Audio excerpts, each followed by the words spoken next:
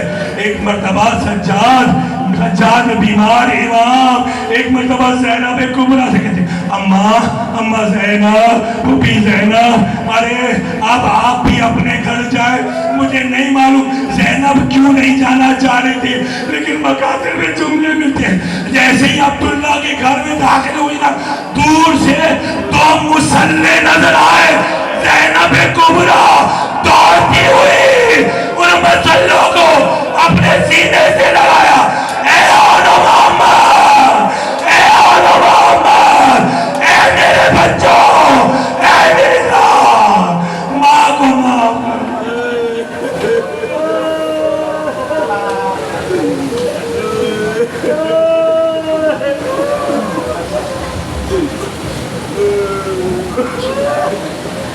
علی جناب قبلہ کعبہ مولانا منظور حسین سولنگی صاحب جان ذکر فضائل و مصائب بیان فرمائیں گا۔